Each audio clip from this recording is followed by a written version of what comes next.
अस्सलाम वालेकुम एवरीवन। उम्मीद है कि आप सब ठीक ठाक होंगे और अपनी तैयारी को अच्छे तरीके से कर रहे होंगे और अपनी कामयाबी के लिए बिल्कुल पुरुमीद होंगे। डियर कैंडिडेट्स, आज हम स्टार्ट करने वाले हैं बहुत ही इम्पोर्टेंट टॉपिक एंड वो टॉपिक है fats. Dear candidates, as you know कि हमने न्यूट्रिएंट्स या फिर बायोमोलिक्यूल्स की सीरीज़ को कंटिन्यू किया हुआ है, या फिर आप बैलेंस्ड डाइट भी कह सकते हैं। तो उनमें से हमने कार्बोहाइड्रेट्स, विटामिन्स, प्रोटीन्स को हमने डिस्कस कर लिया है। आज हम डिस्कस करेंगे फ़ैट्स को। डियर कैंडिडेट्स, फ़ैट्स को हम लिपिड्स भी कहते हैं, ठीक है, LIPIDS। फ़ैट्स को हम लिपिड्स भी कहते हैं। अच्छा, अब ये फ़ैट्स या फिर लिपिड्स क्या होते हैं? Provide twice the energy of carbohydrates. Dear candidates, ये जो फ़ैट्स होते हैं या फिर लिपिड्स होते हैं, ये हमें कार्बोहाइड्रेट के मुकाबले में जो एनर्जी हमें प्रोवाइड करते हैं, ये डबल एनर्जी प्रोवाइड करते हैं।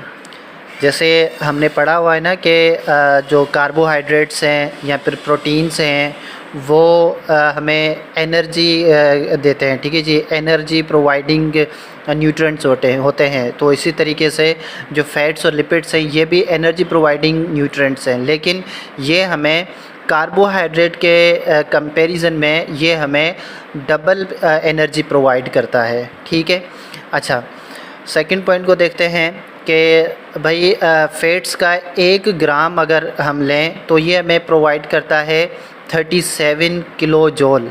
37 किलो जॉल ये हमें देता है, या फिर 9 किलो कैलोरी ऑफ एनर्जी हमें प्रोवाइड करता है, ठीक है। यानी कि फ़ैट्स का अगर 1 ग्राम आप ले लें तो उसको अगर हम एनर्जी में मेजर करते हैं तो वो 37 किलो जॉल या फिर 9 किलो कैलोरी हमें प्रोवाइड करता है 1 ग्राम फ़ैट्स का। ओके, अच्छा, मज़ीद कैंडिडेट्स ये कि फ़ैट्स जो हैं acts as reserve food materials. अच्छा, रिज़र्व का मतलब क्या होता है कि जो चीज़ जमा हो जाती है, जिस चीज़ को हम बाद में इस्तेमाल करने के लिए रखते हैं तो उसको हम रिज़र्व कहते हैं, ठीक है। अच्छा, ये जो फ़ैट्स हैं ना, ये ऐसे एक्ट करते हैं जैसे ये रिज़र्व फूड मटेरियल होते हैं, ठीक है। यानी कि ये हमारी बॉडी में स्टोर हो जाते हैं एक जगह पे, और बाद में ये जो है ना इनका इस्तेमाल होता है। कैसे इस्तेमाल होता है कि भाई ये रिज़र्व क्या होता है कि this access fat is stored in liver. यानी कि ये जो एक्सेस यानी कि जो बकाया खाना है या मटेरियल जो है ये कहाँ स्टोर होता है? ये लिवर में स्टोर होता है, ठीक है। ये क्वेश्चन आता है कि फ़ैट्स जो है वो इसका एक्सेस मटेरियल जो है वो कहाँ पर जो है वो स्टोर होता है? तो वो कहाँ पर होता है? लिवर में स्टोर होता है, ठीक है। अच्छा, फिर ये जब लिवर में स्टोर हो जाता है तो फिर इसको हम कैसे यूज़ करते हैं? ये किस काम आता है भाई? Used as a fuel when glucose is not available. अच्छा, ये ग्लूकोज के मुताबिक काम करता है जब ये ग्लूकोज हमारी बॉडी में अवेलेबल नहीं होता है। अब देखिए, मिसाल के तौर पे हमने कोई खाना खाया, ठीक है। अब उस खाने में मिसाल के तौर पे ग्लूकोज जो है कम मिकदार में था या फिर मिकदार था ही नहीं, तो फिर हमारी बॉडी को तो भाई ग्लूकोज की ज़रूरत होती है, ठीक है। तो इसमें क्या होता है, जो ये फ़ैट हमारी बॉडी में लिवर में जो स्टोर किए हुए होते हैं वो क्या करते हैं, वो एज अ ग्लूकोज एक्ट करना स्टार्ट कर देते हैं, ठीक है। इसी वजह से हमारी बॉडी को पता भी नहीं लगता कि हमने जो है ना वो ग्लूकोज को गेन किया है, इनटेक किया है या नहीं भी किया है, ठीक है। तो ये फ़ैट्स जो है वो एक्सेस एनर्जी के तौर पे जो है वो हम यूज़ करते हैं, ठीक है। अच्छा, उसके बाद ये एक लाइपेस एंजाइम है, ठीक है। Lipase enzyme is an enzyme helps in digestion of fats in a small intestine. अब ये जो लाइपेस एक एंजाइम है ना, ये कहाँ पे होता है? स्मॉल इंटेस्टाइन में होता है, ठीक है। ये क्या करता है? ये फैट्स को डाइजेशन की में हेल्प करता है। ठीक है जी, फैट्स को डाइजेस्ट करने में जो एंजाइम हेल्प करता है वो कौन सा होता है? लाइपेस एंजाइम होता है। ठीक है, इसको याद रखिएगा, क्वेश्चन आता रहता है कि which enzyme helps in digesting the fats. Fats को डाइजेस्ट जो है वो कौन सा एंजाइम करता है? तो लाइपेस एंजाइम जो है वो फैट को जो है वो डाइजेस्ट करता है। और ये कहाँ पे डाइजेस्ट करता है? स्मॉल इंटेस्टाइन में डाइजेस्ट करता है। ठीक है, अच्छा, अब लाइपेस का यहाँ पे प्रोसेस मैंने लिखा। ये लाइपेस जो हैं वो फैट्स को क्या करते हैं? ब्रेक डाउन करते हैं। ब्रेक डाउन यानी कि छोटे छोटे टुकड़ों में इनको ब्रेक डाउन करते हैं। जब फैट्स जो है वो छोटे छोटे टुकड़ों में ब्रेक डाउन हो जाता है तो फिर हमें क्या मिलते हैं? फैटी एसिड्स मिलते हैं और प्लस में ग्लिसरॉल मिलता है। ठीक है, अच्छा, फैटी एसिड क्या होता है? फैटी एसिड को हम कार्बोक्सिलिक एसिड भी बोलते हैं, कार्बोक्सिलिक एसिड। ठीक है जी, कार्बोक्सिलिक एसिड ये नाम है किसका? फैटी एसिड का नाम है। ठीक है, फैटी एसिड को हम कार्बोक्सिलिक एसिड भी बोलते हैं। और ग्लिसरॉल जो है, अच्छा, ये फैटी एसिड और प्लस ग्लिसरॉल मिलते हैं तो फिर ये जो है ना ट्राई एसाइल ग्लिसरॉल बनता है। तो इन दोनों की कॉम्बिनेशन से ट्राई ग्लिसरॉल एसाइल ग्लिसरॉल बनता है। ठीक है, तो बहरहाल आपने ये देखना है कि फ़ैट ब्रेक डाउन होता है तो फैटी एसिड्स मिलते हैं। फैटी एसिड्स को हम कार्बोक्सिलिक एसिड भी बोलते हैं। अच्छा, अब ये तो मैंने पूरा बता दिया कि फ़ैट्स जो हैं वो क्या क्या करते हैं। अच्छा, फ़ैट्स पता है क्या होते हैं? Also compound of carbon, hydrogen, oxygen. ये जो फैट्स होते हैं ना, ये कार्बन, हाइड्रोजन और ऑक्सीजन के बने हुए जो है वो कंपाउंड होते हैं।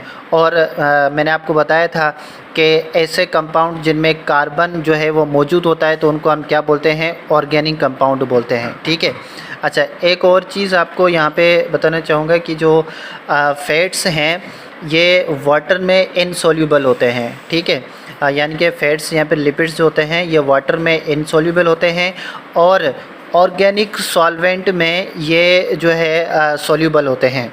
अब ये कैसे? फैट्स का मतलब होता है चिकनाहट। ठीक है, आप देखें, मिसाल के तौर पे मैं एक गिलास पानी का लूँ और उसमें एक चम्मच जो है वो ऑयल का डाल दूँ, क्या ऑयल जो है वो पानी में मिक्स हो जाएगा?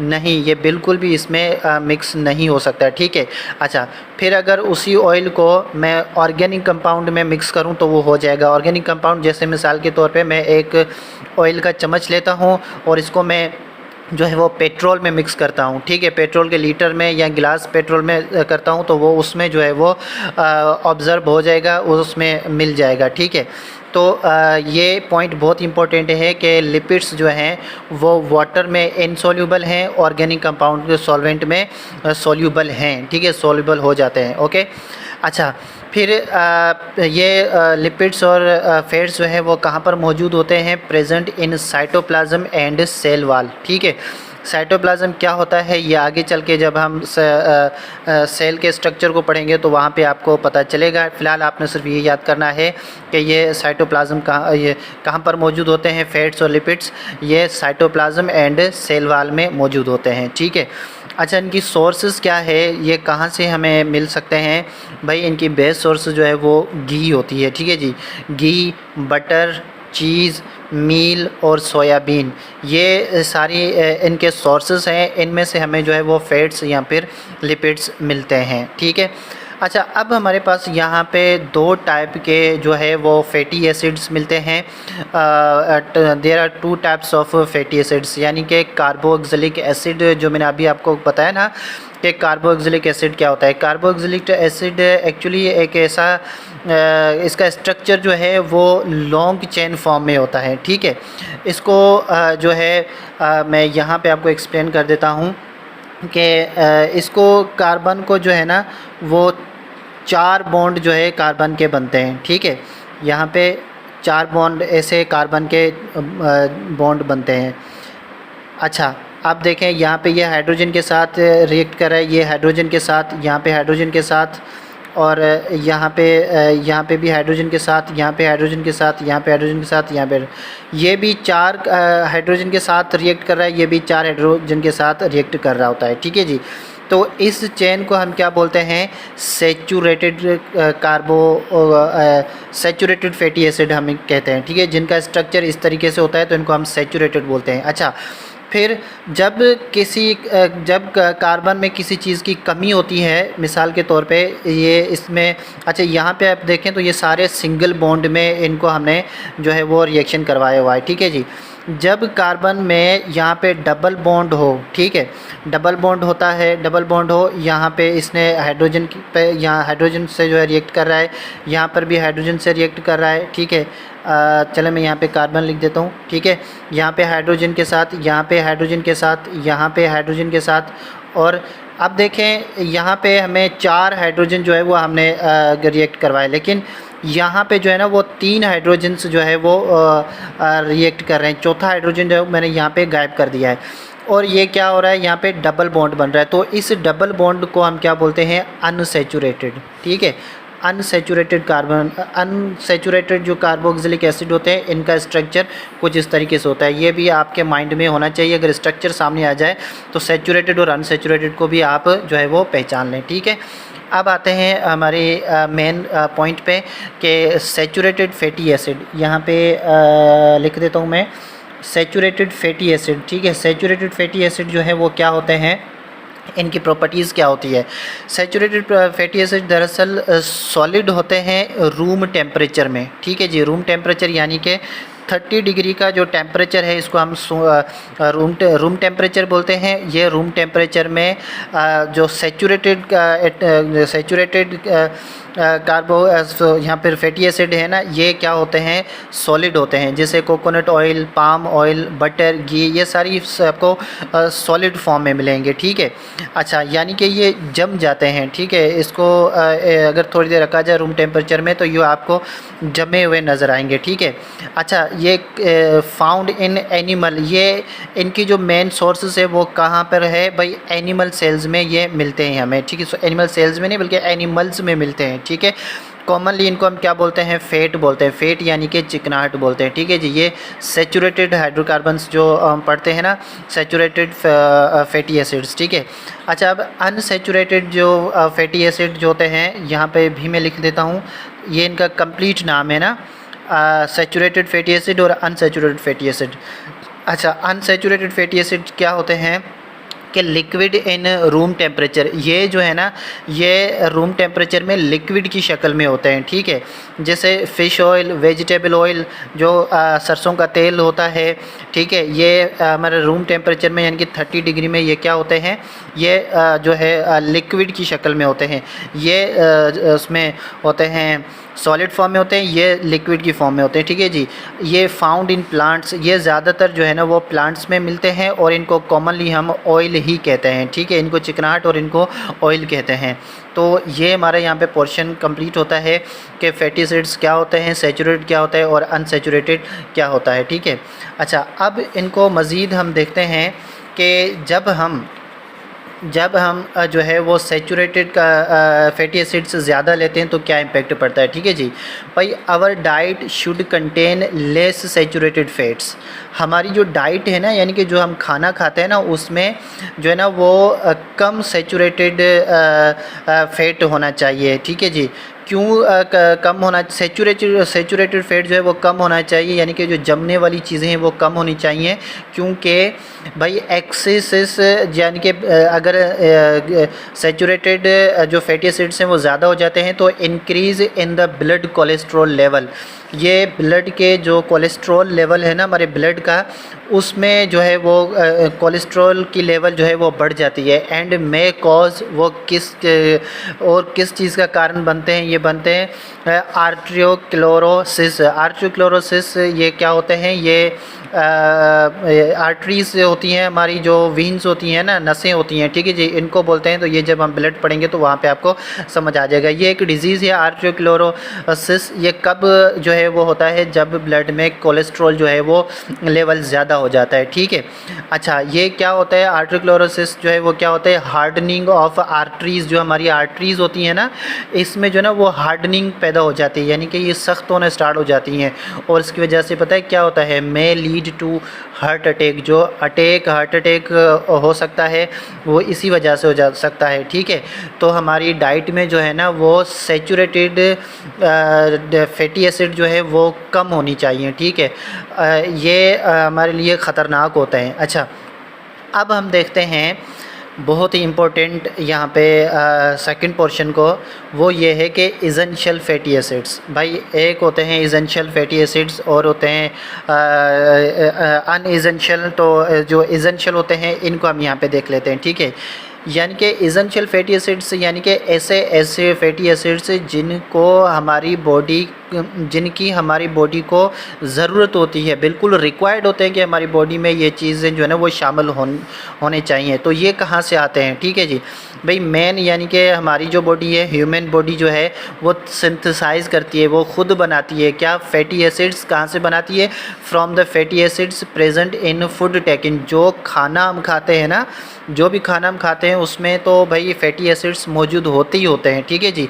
तो हमारी बॉडी जो है ना वो खुद वहाँ से एक तो खाने से लेती है, लेकिन उस खाने से खुद ही जो है ना वो इसको सिंथेसाइज भी कर लेती है। हमारी बॉडी में जो है ना वो फैटी एसिड्स को खुद ले लेती है। तो फैटी एसिड कौन से, इसेंशियल फैटी एसिड्स, ठीक है जी, ये हमारी बॉडी खुद बना लेती है।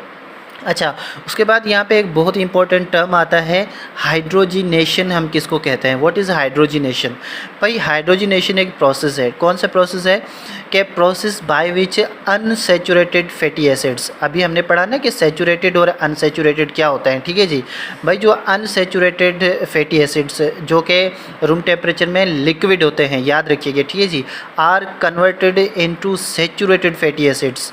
भाई जब वो लिक्विड वाले किस में कन्वर्ट हो जाएं, उसमें सॉलिड में कन्वर्ट हो जाएं बाय एडिशन ऑफ हाइड्रोजन को ऐड करने से जो है ना उनको वो जमना स्टार्ट हो जाएं, तो ऐसे प्रोसेस को हम क्या कहते हैं, हाइड्रोजिनेशन।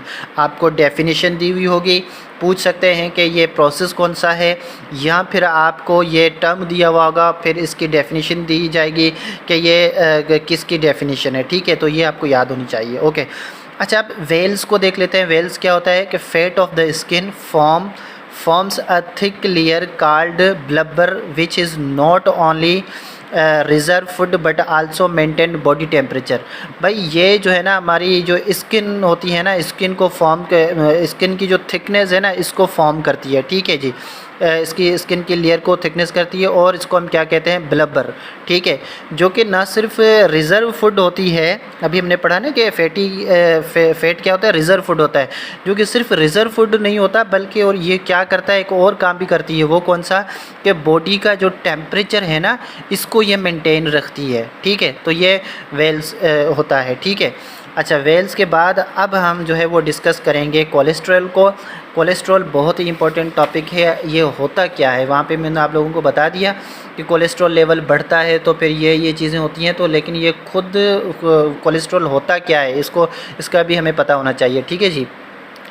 कोलेस्ट्रॉल दरअसल भाई होता है वैक्सी फैट, ये वैक्सी फैट होता है, ठीक है जी। वैक्सी फैट लाइक सब्सटेंसेस, ये वैक्सी फैट की तरह बना हुआ एक सब्सटेंस है, यानी कि इस तरीके से इनका स्ट्रक्चर होता है, ठीक है। That's found in all cells of the body, जो कि हमारे बॉडी के जो भी सेल्स हैं ना उन सब सेल्स में ये कोलेस्ट्रॉल मौजूद होता है, ठीक है जी। Travel through our blood stream in a small packages called lipoprotein. अच्छा, अब ये कोलेस्ट्रॉल जो है ना वो हमारी बॉडी में ब्लड स्ट्रीम, ठीक है जी, ब्लड स्ट्रीम की तरह हमारे जो नसें होती हैं ना, जो वीन्स होती हैं, उसमें स्मॉल पैकेजेस स्मॉल पैकेजेस में जो है ना वो इधर उधर घूमता रहता है, ठीक है जी। तो इसको हम क्या कहते हैं, लिपोप्रोटीन कहते हैं, ठीक है। ये लिपोप्रोटीन हम कहते हैं जो कि हमारी बॉडी में ट्रैवल कर रहा होता है, ठीक है जी। लिपोप्रोटीन किसको कहते हैं कि कोलेस्ट्रॉल जो कि हमारी बॉडी में ट्रैवल करता है और स्मॉल पैकेजेस में ट्रैवल करता है। क्वेश्चन आ सकता है कि small package by an enzyme that travel through our blood stream in a small packages is called क्या, तो फिर आप इसको लिपोप्रोटीन पर क्लिक करेंगे, ठीक है। अच्छा, अब लिपोप्रोटीन जो है ना वो दो तरह का होता है, एक होता है लो डेंसिटी लिपोप्रोटीन, एक होता है हाई डेंसिटी लिपोप्रोटीन। अच्छा, अब जो लो डेंसिटी लिपोप्रोटीन होता है ना इसमें होता है बैड कोलेस्ट्रॉल, और जो हाई डेंसिटी लिपोप्रोटीन होता है इसमें होता है गुड कोलेस्ट्रॉल। अच्छा, अब बैड कोलेस्ट्रॉल जो है वो क्या करता है कि high level of LDL, LDL का मतलब होता है लो डेंसिटी लिपोप्रोटीन, ठीक है जी। Low density lipoprotein leads to built up of cholesterol in your arteries. ये हमारी जो आर्टरीज़ है ना इसमें जो है ना ये कोलेस्ट्रॉल को बढ़ा देता है, हमारी आर्टरीज़ को जो है ना ये ब्लॉकेज करना स्टार्ट कर देता है, जिसकी वजह से जो है ना वो हार्ट अटैक वगैरह के जो है के ख़तरात होते हैं, ठीक है। अच्छा, हाई डेंसिटी गुड कोलेस्ट्रॉल ये क्या होता है कि it Carey's cholesterol from other parts of the body. ये हमारे जिस्म के, हमारी बॉडी के दूसरे हिस्सों से कोलेस्ट्रॉल को वापस लेकर आता है और लेकर लिवर में पहुंचाता है। कहाँ पर? लिवर में पहुंचाता है, और फिर लिवर जो है ना वो इसको क्या कर देता है, रिमूव कर देता है, ख़त्म कर देता है, ठीक है जी। तो बैड कोलेस्ट्रॉल क्या होता है जो कि हमारी आर्टरीज़ में जमता है, और गुड कोलेस्ट्रॉल क्या होता है जो कि हमारी क्या होता है कि हमारी बॉडी में सारा कोलेस्ट्रॉल लेकर लिवर में लेकर आता है और लिवर इसको ख़त्म कर देता है, ठीक है जी। तो dear candidates, this was your fats and lipids topic that was very important. इसको एक एक पॉइंट को अच्छे अच्छे तरीके से देखिएगा, क्योंकि एक एक पॉइंट जो है ना वो just to the point topics मैंने यहाँ पे चूज़ किए हुए हैं। ऐसे नहीं है कि इधर उधर की बातें भी शामिल कर दी हैं, नहीं, सारी बातें काम की बातें हैं। इन सब को आप अच्छे तरीके से रट लें, देख लें, समझ लें, लेक्चर को नोट कर लें। इंशाल्लाह अगर इन टॉपिक्स में से आपके क्वेश्चंस आएँ तो आप 100% इनको करेक्ट करेंगे। Thank you very much.